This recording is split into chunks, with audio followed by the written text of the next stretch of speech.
नमस्ते गाइस। ये हफ्ते ना मैं एक कन्फ्यूजन में फंसा हुआ था। मुझे समझ नहीं आ रहा था मैं क्या करूँ। तो मैंने एक इंटरेस्टिंग सी चीज़ की जो मुझे इंटरेस्टिंग लगती है। अब सुनने में थोड़ा टेक्निकल लगेगा। मैंने ना अपने आप को दो अलग अलग पर्सनालिटीज़ में डिवाइड कर दिया। और जो पहली पर्सनालिटी है वो रोल प्ले करेगी मेरा ही, जिसको वो कन्फ्यूजन है। और दूसरी पर्सनालिटी रोल प्ले करेगी एक फ्रेंड का, जो उस कन्फ्यूजन को समझेगा और सोचेगा कि इसका सल्यूशन क्या हो सकता है। तो फिर इन दोनों पर्सनालिटीज़ को मैं आपस में बात करवा रहा था अपने अंदर ही।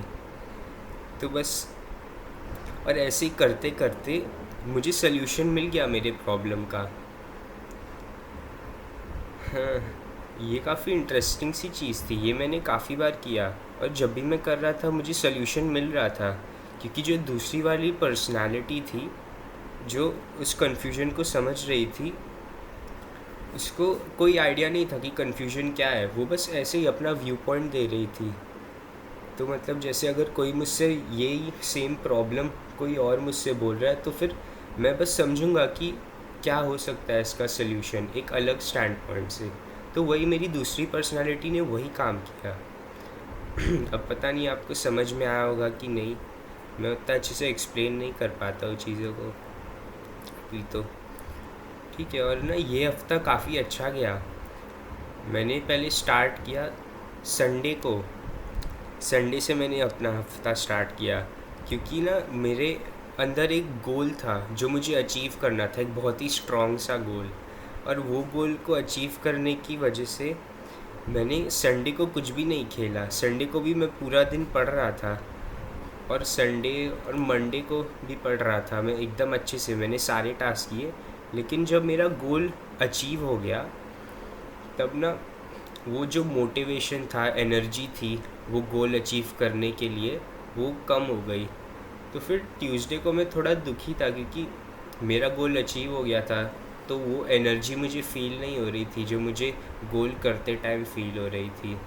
यही प्रॉब्लम है जब हम लोग गोल्स बनाते हैं। तो गोल्स जब एक बार हो जाते हैं तो फिर वो एनर्जी वापस नहीं रहती इसके लिए। तो फिर यही प्रॉब्लम थी। इसकी वजह से ट्यूसडे को मैंने अपने टास्क नहीं किए।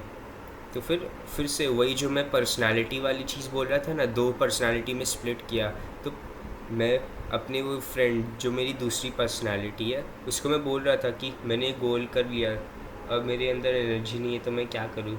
तो फिर ऐसे ही हम लोग बात कर रहे थे और फिर मुझे सोल्यूशन आया कि जो एटॉमिक हैबिट्स बुक है जो मैंने पढ़ी थी, उसमें एक चैप्टर है जो बोलती है कि don't be goal oriented, be process oriented. तो मैंने उसको एक बार पढ़ा और मुझे समझ में आ गया कि हम लोग को गोल्स नहीं, प्रोसेस पे ध्यान देना चाहिए।